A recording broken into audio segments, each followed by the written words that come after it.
Frango de Cinema apresenta Tá Tudo Errado com It, a Coisa. O filme começa em 1989, contando a história de dois irmãos que se amam muito, mas um fica enchendo o saco do outro, que começa a fazer barquinhos de papel e já manda logo o moleque pra um porão obscuro. Isso aqui é amor de irmão. E o moleque com 6 anos vai sem medo nenhum. E ao achar essa bendita cera, ele se depara com olhos e ele liga a luz, tomando-lhe um cagaço. Parou, né? Não deve ser a primeira vez que esse garoto desce nesse porão. A teoria mais provável é que esse cagaço não era pra ele, mas sim pra você, espectador. E eu nem vou comentar essa lanterna mágica que apareceu milagrosamente que salvou o moleque. Se fosse eu tava fudido. Então pera lá, diretor. Mas o que eu quero realmente saber é porque ela nunca arrumou a luz dessa bagaça e não percebeu que seu filho entrou naquele porão maldito. Porém, sabemos que a galerinha da Enel cortou luz apenas naquele cômodo pra traumatizar você, espectador. Logo em seguida, um trovão cai. E você acredita que aquele menino que desceu aquelas escadas escuras com toda a coragem do mundo vai se afugentar? É claro que sim. E Bill finaliza aquela porcaria pra dar pro seu irmãozinho pra parar de encher o saco, que sai todo feliz no pique Let It Go pra brincar numa chuva que pode arrastar caminhões. Esse menino merece o troféu de irmão do ano. Mas esse moleque tentado engata a quinta, vai pro meio da rua e seu irmão fala: Toma cuidado. Ah, se fosse pra tomar cuidado, você tinha deixado ele dentro de casa. E você acha mesmo que esse moleque vai te ouvir com toda essa barulheira de chuva, sem pegar o walkie-talkie? Ele tem 6 anos, isso não é sinônimo de ser idiota. Ele segue seu barquinho a 1000 por hora, mas eu acho que leptospirose e gripe nesse filme não existe. E mesmo se estiver atravessando uma correnteza em um filme de terror, você só cai se o assassino te perseguir. Agora o filme nos mostra o que é ter uma miopia negativa. Provavelmente se ele viu o primeiro, ele viu o segundo, é lógico. Só que não. Em seguida, o barquinho cai exatamente onde foi estipulado pelo diretor. Aparentemente só tinha um bueiro naquela rua, não me admire que isso tudo esteja alagado. Mas agora George tenta procurar seu barquinho em um bueiro completamente escuro. Nem parece o menino que bateu a cabeça numa placa bem na sua frente. Depois de 20 minutos procurando, o palhaço surge no bueiro. Ele se assusta, mas não sai correndo. Se fosse eu, já tinha bosta nessa correnteza. E Bill, que anteriormente estava muito preocupado com seu irmão, não foi procurá-lo e muito menos chamou no radinho síndrome de herdeiro, eu acho que é o nome, né? E depois da conversa sinistra com o palhaço dentro de um bueiro, o palhaço diz: Agora não somos mais estranhos. Somos. Imagina, estranho sou eu que dou uma coçada no saco em público, um palhaço dentro de um bueiro com uma cara de psicopata é até tranquilo.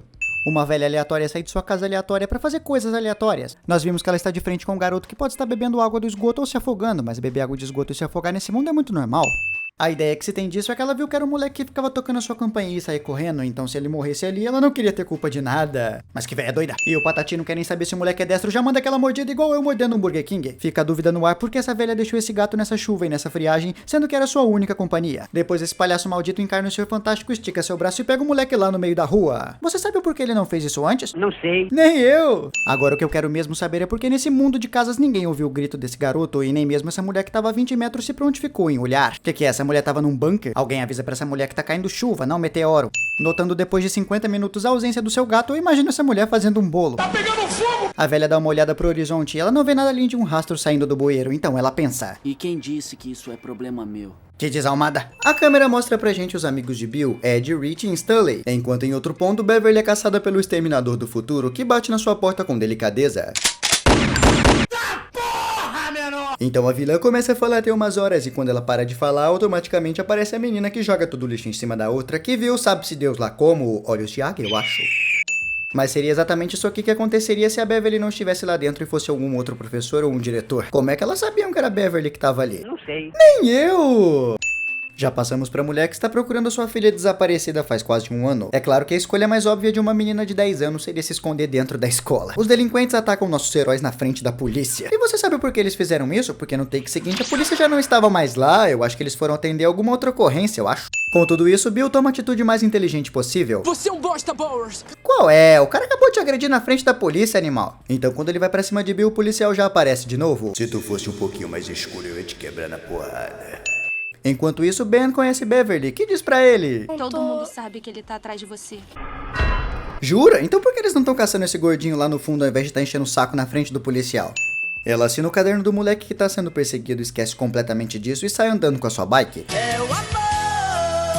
Bill finalmente chega em casa e aquela maquete enorme que ele tentou esconder do seu pai é descoberta, então ele não tem outra alternativa a não ser mostrar pra ele o caminho que George poderia ter percorrido. Sério mesmo que a polícia não percebeu que o bueiro dá no esgoto?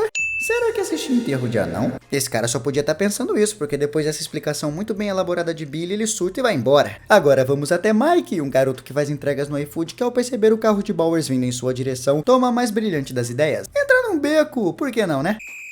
Esses malucos provavelmente já viram esse moleque, só não quiseram atropelar ele pra não estragar o carro. E qual é desse moleque de entrar com bike tudo pra dentro do beco, sendo que era só entrar sozinho ou entrar dentro da loja?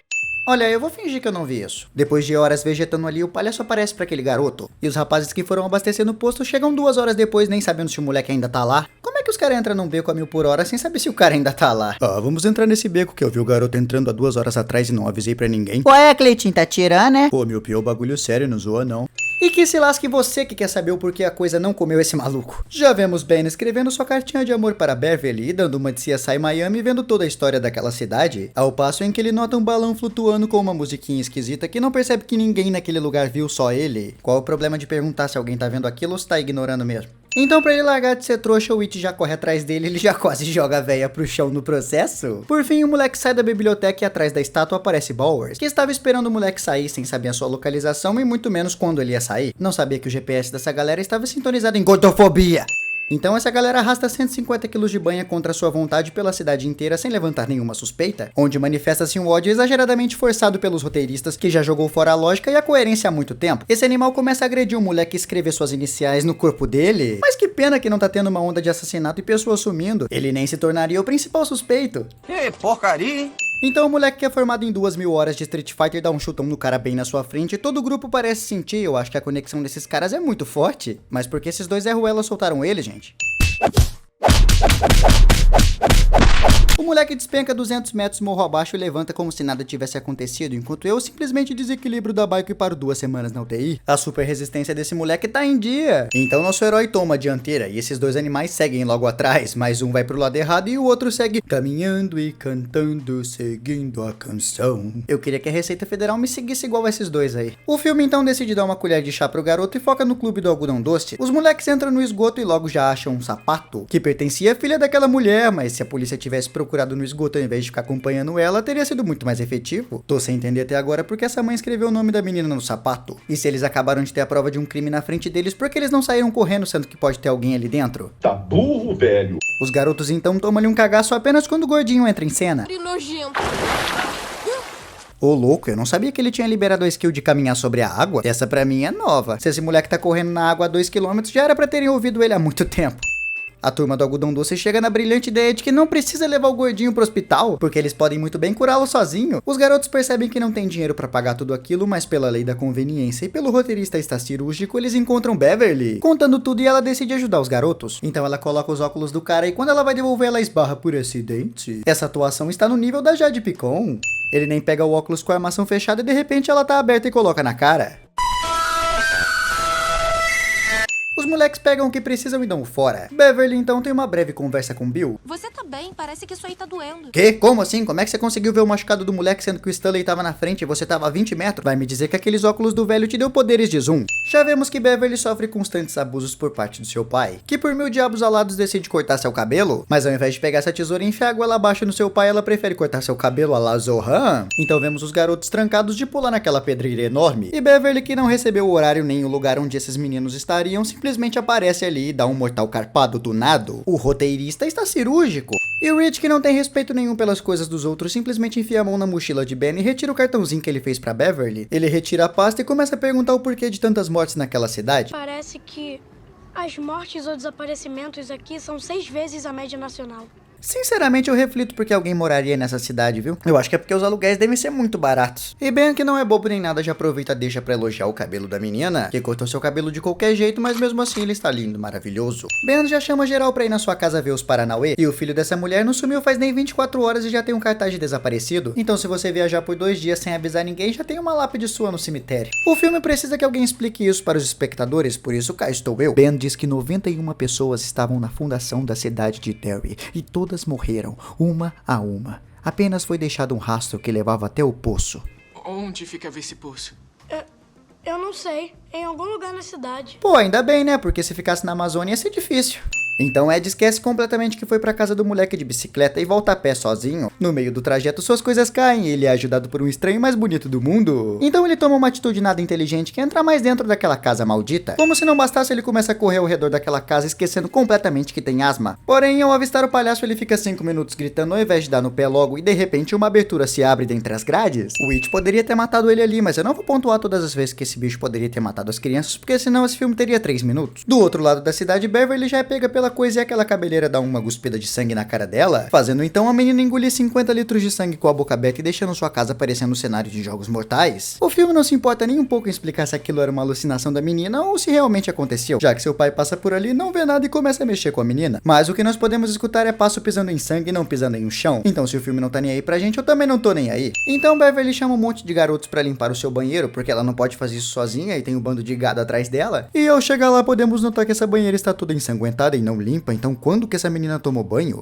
Já vemos então que todos ali têm uma bicicleta, mas ninguém a usa de maneira correta. Onde eu imagino que o único ser vivo normal nessa cidade é aquele rato do Bill. Então nosso protagonista ativa sua visão de águia e aponta pra frente e lá está o carro de Bowers. Mas não tinha absolutamente nada na frente deles até então. Mas ele apontou pra frente e voilá! Se ele é tão bom assim, por que não faz aparecer uma Ferrari? Logo, nossos heróis veem que aquela bicicleta se trata da bicicleta de Mike, abandonando assim suas bicicletas de qualquer jeito na rua. E lasque-se você que quer passar por ali de carro e tem um monte de bicicleta. Voltando ao bullying mais exagerado que eu já vi na minha vida, esse Neandertal descobre o poder da pedrada. Então, peraí, por que você não matou ele naquele beco? E por que então você não atropelou o moleque sendo que era só fazer isso e vazar? Mas ele quer ter todo o trabalho do mundo pra ser descoberto. Não demora muito e a rapaziadinha já descobre onde está o Mike. E Bowers fica 2 horas com o braço erguido pra dar uma pedrada e já toma uma.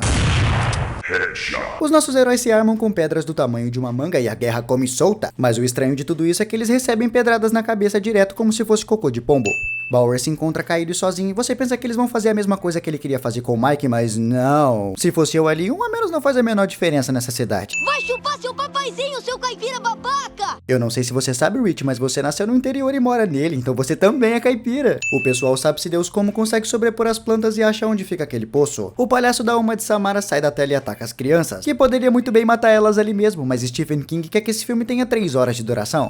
Não se conformando com a quase morte, eles tentam entrar na toca do tatu, e o Rich entra em pânico vendo uma foto dele desaparecida. Mas ele tá bem aí, pra que todo esse drama, criatura? Eu tô louco! Ao seguirem junto, o filme não deixa Ed prosseguir, então tem que bolar alguma coisa pro moleque se virar e se separar. E ao ver o leproso novamente, Ed desmaia e despenca o andar inteiro. E não venha me dizer que ele desmaiou porque ele tá dentro da casa, porque aquele maluco também assustou ele do mesmo jeito. Rich então fica sozinho com seu maior pesadelo, palhaços, que não tem nenhuma crise de pânico e muito menos esboça alguma reação diante de tantos palhaços à sua frente. Eu acho que esse foi o primeiro moleque que conseguiu enganar a coisa. E quando o moleque já tá quase indo pra vala, Bill surge do nada, abre a porta e puxa o moleque. É o que eu chamo de milagre. O palhaço vai jantar o moleque e Bill abre a porta do outro lado da casa e chama a atenção do palhaço. O santo desse moleque tá em dia. Então Bill aparece e dá de cara com o palhaço que tenta atacá-lo. Beverly então aparece do nada sem emitir nenhum barulho. Se ela tava escondida, então por que quase deixou Ed morrer? O palhaço então é ferido e deixa geral ir embora. Eles chegam até a casa de Ed e a Redonda dá um esporro em todo mundo, que ao invés de levá-lo para o hospital, leva pra casa da mãe dele apenas para tomar um esporro e se separarem. É isso que a coisa quer! Ela quer dividir a gente! É verdade, no meio. Então vemos que esse idiota está com uma arma treinando tirar o alvo. Seu pai chega questionando por que ele tá atirando e não apenas limpando o revólver. Quer dizer então que esse animal deixou uma arma carregada na mão desse moleque que agrediu crianças na sua frente mesmo estando fartado? Depois fica perguntando por que pessoas desaparecem. Esse pai só pode ser burro. Já It se aproveita da situação e dá de presente o canivete que era do moleque. Então além de safado, tu é ladrão. Ele se aproxima com a faca e a TV manda ele matar o pai dele e é exatamente isso que ele faz. Porque nós não podemos questionar nem por um segundo o que vemos na televisão, nunca viram campanha política? O pai de Beverly já começa com gracinha e a menina não tá nem um pouco com paciência e já desce a madeira. E a coisa sequestra a menina no processo. Do nada Bill encarna o Guilherme Boulos e simplesmente invade a propriedade do cara. Por que ele foi aí nesse exato momento em que o cara acabou de pegar a menina? Por que ele saiu entrando na casa do cara só porque a porta tava aberta? Não sei! Nem eu! Os moleques então entram na toca do tatu de novo para salvar Beverly. Então os moleques entram dentro da casa que porventura não são atacados. Chegando até próximo de um poço, então eles resolvem descer. Bill olha pra trás por coincidência, aparece magicamente uma corda e todo mundo desce. Então Beverly está diante do que sabe-se Deus o que é isso. O palhaço começa a dançar minha aguinha pocotó, já pega ela pelo pescoço, obrigando ela a assistir Felipe Neto. A menina já fica retardada de vez e começa a flutuar. Bowers então adquire uma super força e arremessa o moleque longe, mas você pensa que por ele ter matado o pai dele com uma faca ele vai fazer a mesma coisa com o Mike? Não, porque depois seria muito difícil explicar pra polícia que numa turma cheia de branquelos o único que morreu foi um garoto negro. Então em uma briga fenomenal que Mike poderia ter levantado há 10 minutos, Bowers quase mata o garoto que estava com a sua mão esquerda livre, mas preferiu usar a direita que estava sendo segurada. Usufruindo dos poderes do protagonismo, ele joga Bowers poço abaixo. E Stanley se perde porque tem uma dificuldade enorme de seguir as pessoas. E assim, por fim, ele acaba encontrando a coisa. Os moleques encontram o bicho comendo a cara do moleque literalmente, que é rapidamente afugentado após ver os garotos. Por que não, né? Os garotos acham Beverly e puxam a menina pra baixo, que não tava flutuando junto com todo mundo lá naquela altura. A menina simplesmente para de assistir Felipe Neto e parece que saiu do mundo das drogas. Uma cena fenomenal do palhaço distribuindo surra nas crianças é nos mostrada. Eu imagino que é o que o Ronald McDonald sempre quis fazer com as crianças que ficam enchendo o saco na sua loja. A criatura faz Bill de refém, que ao invés de matar ele logo fica discursando. Parece que todo vilão tem que fazer essa porcaria antes de matar alguém. Então as crianças não têm mais medo do palhaço, então ele perde suas forças e é assim atingível. A criatura então se despedaça e Bill tem a confirmação de que George realmente morreu. A cena se fecha então com eles fazendo o pacto de sangue, rasgando sua mão com o vidro e dando as mãos. Meu Deus do céu, esse povo nunca ouviu falar em HIV? E sessão encerrada? Muito obrigado por chegar até aqui. Não se esqueça de curtir, se inscrever e comentar os filmes que você quer que apareça aqui no Tudo de Errado. Muito obrigado e até a próxima!